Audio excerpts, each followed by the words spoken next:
오늘 하나님께서 우리에게 주시는 말씀은 로마서 4장 1절부터 5절 말씀입니다. 로마서 4장 1절부터 5절 말씀입니다.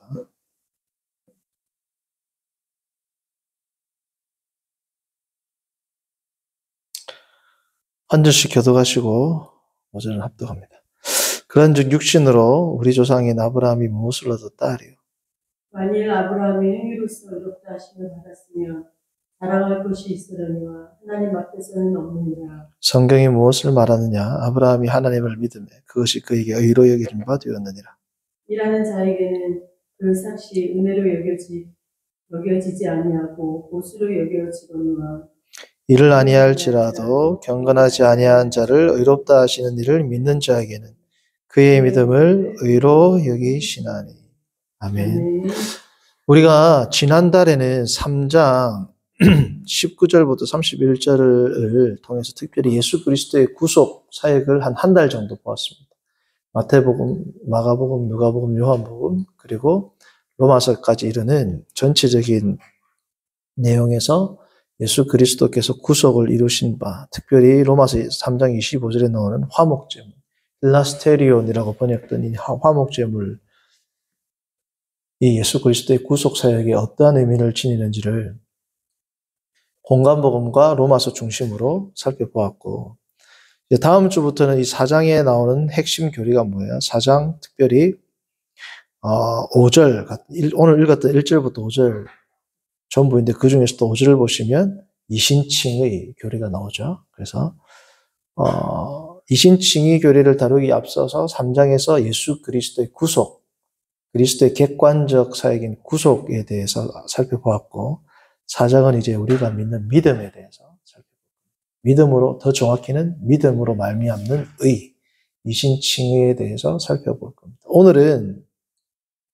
지난번에 그리스도의 구속 사역과 이신칭의를 이제 본격적으로 다루기 앞서서 오늘날 우리 교회에서 위협받고 있는 신학에 대해서, 오늘날 우리가 성경 공부, 신학뿐 아니라 성경 공부를 하는 교회도 많이 없죠.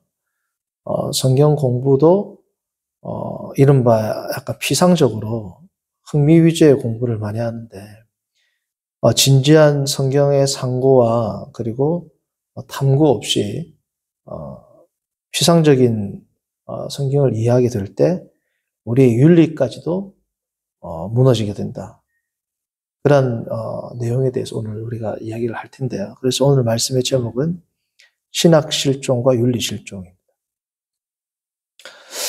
오늘 5절은 이신칭의에 대한 중요한 구절 가운데 하나로 손꼽히고 있습니다. 이를 아니할지라도 경건하지 아니한 자를 의롭다 하시는 이를 믿는 자에게는 그의 믿음을 의로 여기시나니. 이신칭의를 한 구절로 요약한다 이러면 4장 5절 정도가 되겠죠. 이신칭의를 이야기할 때 크게 5가지를 우리가 생각을 해야 됩니다. 이신칭의를 생각할 때. 이신칭의를 생각할 때 5가지는 뭐냐? 첫 번째는 forensic, 법정적 의미입니다. 이신칭의에 있어서 가장 중요하고도 기본적인 의미는 뭐냐? 하나님께서 죄인된 우리에게 의인이라고 공포하는 행위, 하나님의 법적 행위가 뭐예요? 이신칭의입니다. 그래서 이신칭의에서 가장 중요한 칭의, 특별히 칭의 부분에서 가장 기본적이고 기초적인 부분은 뭐냐면 법정적 의미입니다. 하나님이 우리를 뭐라고요? 의인이라고 칭했다라는. 자, 하나님이 우리를 의인이라고 칭했다라는 말은 이 법정적 의미라는 것은 자연스럽게 두 번째 담론으로 넘어가는데, 두 번째 주제는 뭐냐 하면 하나님 앞에서의 의인이죠, 우리가. 법정적 의미라는 것은. 자, 그러면 어떤 문제가 야기되느냐? 하나님은 거짓말을 할 수 있는 분이지 아니지 않습니까? 거짓을 말할 수 없고. 하나님은 절대적 의를 가지고 계신 그 하나님께서 죄인인 인간을 의인이라고 칭할 수 있을까요? 자, 하나님께서 죄인인 인간을 의인으로 칭한다. 그러면 하나님은 의로운 분이 아닙니다. 지금 선거철이 돼가지고 기울어진 운동장, 잘못된 정의에 대해서 많이 나오지 않습니까? 힘 있는 자는 법정에서 계속 빠져나가고 힘 없는 자는 죄의 싹스를 감당한단 말이죠. 그러니까 하나님께서 절대적으로 의로우시다면 우리 죄인된 인간을 의롭다라고 말하는 순간 하나님의 의는 뭐예요? 무너진단 말이에요. 그래서 법정적 의미에서 중요한 것은 두 번째 이제 단계로 넘어가는데 그게 뭐냐면 하나님 앞에서의 의인인 겁니다. 자, 그러면 하나님 앞에서의 의인이라는 건 뭐예요? 진짜 우리가 의인이라는 건 의인이 아니라는 거예요. 진짜 의인이라는 겁니다. 우리가 죄인인데 너는 의인이다. 말이 안 되는 거예요. 자, 그럼 또 이런 문제가 생기죠. 우리 죄인이 왜 어떻게 의인이 될까요? 죄인은 하나님께서 너는 의롭다라고 말할 때는 의인이기 때문에 의로운 건데 어떻게 죄인된 우리가 우리를 의롭다고 칭할 수 있겠습니까? 성도님들, 그래서 혹 교회에서 이런 말이 있죠. 우리는 죄인인 동시에 의인이다. 이게 교리적으로 볼 때 명확히 판단하자면 잘못된 표현이에요. 죄인인 동시에 의인 성립이 됩니까? 남자인 동시에 여자 성립이 되냐고요. 동물인 동시에 사람 됩니까? 의인인 동시에 죄인이 아니라 우리는 죄를 지니고 있지만 더 정확히는 잔존하는 죄에도 불구하고 우리의 정체성은 뭐다? 의인이라는 겁니다. 자, 그러면 하나님께서 우리를 의인이기 때문에 의인이라고 칭한단 말이죠. 그렇죠? 자, 그러면 하나님이 우리를 의인이라고 칭하는 것은 뭐에 기반합니까? 그게 우리가 지난번 한 달 동안 살펴보았던 뭐예요? 그리스도의 구속 교리에 기인하죠. 그리스도의 구속 교리에서 중요한 개념이 세 가지, 가장 기본적인 개념 세 가지. 첫 번째가 뭐였습니까? 죄의 증거입니다. 두 번째가 뭐예요? 승리자 예수 그리스도, 그죠? 세 번째는 뭐예요? 예수 그리스도께서 승리하시면서 그리스도의 의가 우리에게 어떻게 됐어요? 전가됐죠. 그리스도의 의가 우리에게 전가되니까 우리의 가운데는 뭐가 들어왔어요? 그리스도의 의가 우리에게 전가, 주입이란 말보다는 그냥 전가가 되었다 같은 맞습니다. 예수 그리스도의 의가 우리에게 주어진 바 되었습니다. 그러니까 하나님께서는 우리에 있는 우리를 보는 게 아니라 뭘 보는 거예요? 그리스도의 의를 보는 거죠. 그리스도는 전적인 의인이니까 하나님은 우리를 뭐라고 칭하는 겁니까? 의인이라고 칭하게 된단 말이죠. 자, 그런데 이 의인 가운데 뭐가 섞여 있어요? 죄가 섞여 있죠. 이 죄가 점점 죄의 영향은 사그라들고 점점 의가 더 충만해지는 이런 상태를 우리는 뭐라 그래요? 성화라고 하는 겁니다. 그래서 이신칭의를 이야기할 때 지금 세 가지 이야기했습니다. 첫 번째 법정적 의미다. 두 번째 이 법정적 의미라는 것은 무엇을 의미하느냐? 하나님의 의에 대한 관점을 우리에게 생각하게 한다. 세 번째, 하나님의 의의 관점으로 볼 때 우리는 하나님이 의인이기 때문에 의인이라고 칭할 텐데 그럼 우리는 어떻게 해서 의인으로 칭함을 받을 수 있느냐? 우리는 우리 가운데 있는 죄가 아니라 그리스도의 의로 덧입혀졌다. 그래서 세 번째 중요한 교리가 뭐라? 그리스도의 의의 전가입니다. 의의 전가. 그래서 의의 전가는 imputation of Christ's righteousness. 예수 그리스도의 의의 전가라고 이야기를 하고 혹은 종교개혁자들은 alien righteousness. 우리에게는 없는 외부적 의라고 이야기합니다. 내부적 의가 아니죠. 외부적 의라는 거예요. 네 번째는 뭐냐? 이 하나님의 의가 예수 그리스도를 통하여 우리에게 드러나게 되었고 그리스도의 의가 우리에게 전가되는 방식은 오직 무엇으로만 가능하다? 믿음으로만 가능하다. 그래서 이신칭에 있어서 첫 번째 제일 중요한 게 믿음이 아니고 첫 번째는 법정적 의미, 두 번째 하나님의 의, 세 번째 그리스도의 의, 그렇죠? 네 번째가 뭡니까? 믿음입니다. 믿음. 그리고 이 모든 것들을 가능하게 한 게 뭐다? 다섯 번째, 오직 하나님의 은혜에 기인한다. 이게 이신칭의 교리를 다룰 때 기본적인 5개의 주제가 되는 겁니다. 이 주제를 이제 앞으로 우리가 살펴보게 될 겁니다. 근데 오늘 말씀의 제목은 뭐라고요? 신학실종과 윤리실종입니다. 자, 그런데 성도님들이 이러한 이신칭의 교리에 대해서 교회에서 정확하고 좀 심도 있게 배우고 있습니까? 배우기 힘들단 말이죠. 그렇죠? 심지어 웨스트민스터 신앙고백서라는 것은 우리가 웨스트민스터 신앙고백서가 있다라는 정도로만 알지 그에 대해서 우리가 배우고 있어요? 하이델베르그 신앙고백서 들어만 봤지 그걸 배운 적이 있습니까? 없죠.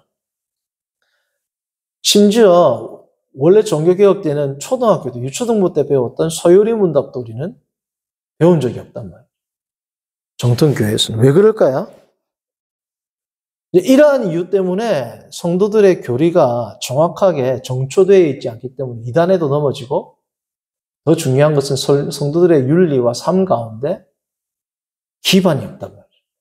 하나님의 뜻이 무엇인지를 알아야 그 뜻대로 살 수 있어요, 없어요? 살 수 있죠. 근데 그 기반이 약하니까, 윤리적인 기반이 약해진, 여기서 말한 윤리적 기반이 약해진다는 건 뭐냐면, 성도임에도 불구하고 모든 윤리적 결정과 삶의 양태와 세계관이 어떤 세계관으로 산다? 세상적인 세계관으로 이제 살게 된다는 거예요. 자, 그러면 이러한 이신칭의 교리뿐 아니라 참 전체적으로 중요한 하나님의 예정과 작정, 인간의 전적 타락, 그리스도의 의, 그리스도의 신성과 인성, 삼위일체 하나님, 정말 이러한 모든 것들, 성령이 무엇인지, 교회가 무엇인지 와 같은 이런 중요한 문제를 다루는 것을 우리가 교리, 조직신학, 조직신학이 너무 이게 거대 담론으로 번지는 것 같으니까 이걸 교리라고 하잖아요. 이러한 교리 교육이 점차 사라지는 정도가 아니고 거의 없죠. 오늘날 한국교회에서 거의 이것을 찾아보기 힘들게 된 이유는 뭘까요?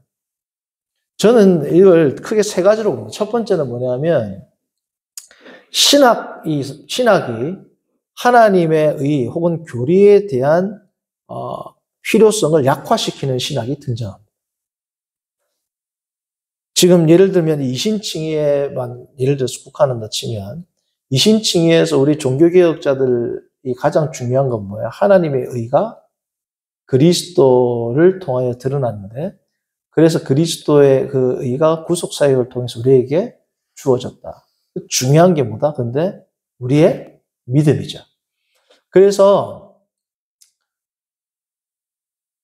하나님의 의, 그리스도의 의 할 때 이 의는 뭐로 말미암아? 믿음으로. 자, 로마서 1장 17절 봅니다.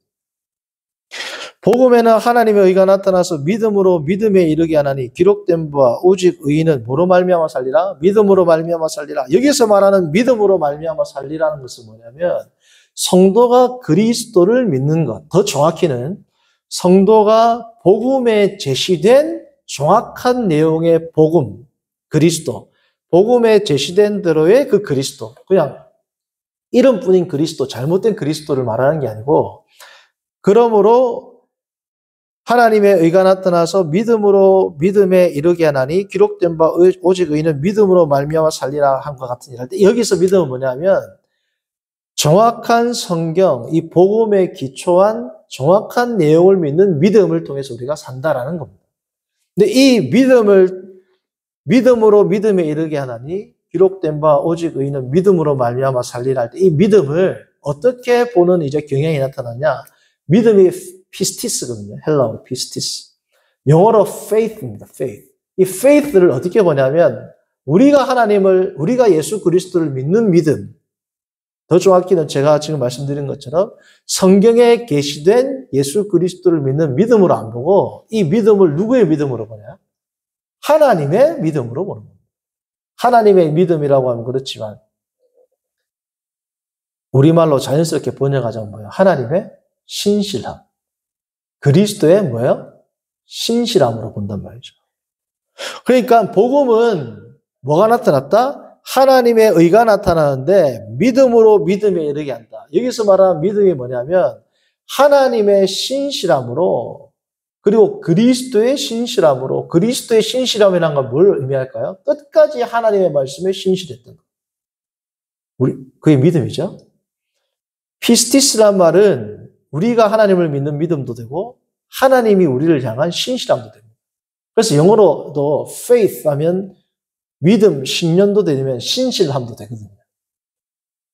그러니까 우리가 구원을 얻는 것은 우리가 하나님을 철저하게 믿어야 된다라는 이 기본적인 교리가 어떻게 바뀌어요? 하나님은 신실하니까 모든 자들을 어떻게 해요? 하나님의 의, 하나님의 신실함, 그리스도의 의, 그리스도의 신실함으로 다 어떻게? 구원하신다. 구원하시니까 어떻게 되는 겁니까? 교회에서 정확한 신앙 고백, 믿음에 대한 고백, 신앙 교육이 중요할까요? 안 중요할까요? 별로 안 중요하더라고요. 왜? 어차피 하나님의 신실함으로 구원하시기 때문에. 그러니까 이게 더 극단적으로 나가면 어떻게 해야 돼요? 하나님의 의는 모든 자를 품는 의다. 하나님의 사랑은 모든 자들을 사랑하는 사랑이다. 그러므로 모든 자들은 하나님의 구원의 대상이 뭐야? 된다. 우리의 믿음은 중요한 것이 아니다. 중요한 것이 아니다. 안 중요하단 말이에요. 일면 매우 설득력 있게 들리기도 합니다. 왜요? 하나님의 의가 우리의 믿음에 좌우된다라고 하면 그분은 전능하신 하나님도 아니고 완벽한 사랑의 하나님도 아니고 모든 것을 다 알고 행하실 수 있는 전지전능한 하나님이 아니다. 우리의 믿음에 의해서 우리의 구원이 결정된다. 결국은 축이 인간에게 있는 게 아니냐. 그것은 진정한 하나님의 영광이 아니다. 하나님의 영광은 어떻게 해서 드러난다? 인간의 믿음에 의해서 구원이 결정되는 것이 아니라 전적인 하나님의 능력과 의에 의해서 결정되는 게 그게 진짜 하나님 아니냐. 하나님의 영광 아니냐. 그러므로 우리가 하나님을 믿는 믿음의 행위는 별로 중요한 것이 아니다. 하나님의 의가 중요하다. 그래서 17절을 어떻게 해석하는 사람들이 있냐면 복음에는 하나님의 의가 나타나서 믿음으로, 여기서 앞에 나오는 믿음은 하나님의 신실함입니다. 믿음으로 믿음에 이르게 하나니 하나님의 신실함으로 우리의 인간의 믿음이 이르게 된다. 이렇게 설명하는 겁니다. 그러니까 하나님의 신실함으로 우리가 하나님을 믿게 되는 건 맞죠. 그렇죠? 하나님이 우리를 믿게 하시는 게 맞죠. 그러나 여기서의 포커스는 뭐냐면 하나님의 신실함 의는 우리를 하나님을 믿게 하는 것뿐 아니라 전국에는 모든 자들을 하나님의 의를 통하여 구원하실 수 있다. 그게 하나님의 전능이다. 라는 것으로 보편 구원론으로 나아간단 말이죠. 그러니까 성도님들 선교도 어떻게 돼요? 예전에는 학교를 만들고 병원을 만들고 하는 이유가 뭐예요? 복음을 전하기 위해서였죠. 지금은 그게 아닙니다. 학교를 만들고 병원을 만들고 사람들에게 윤택한 생활을 주고 웰빙이 가능하게 하는 것까지가 그냥 목적이라고. 복음 선포는 되면 되고 안 되면 안 되는 거예요. 그러니까 사람들에게 윤택한 생활을 가져다 주면 뭐예요? 되는 겁니다. 왜요? 하나님의 의가 다 모든 사람에게 충만하게 되고 하나님의 의가 다 모든 사람에게 적용이 되는데 무슨 복음이 큰 의미가 있겠어요? 단적으로 말하면 없어도 구원을 하실 수 있는 게 누구예요? 하나님의 능력이랍니다.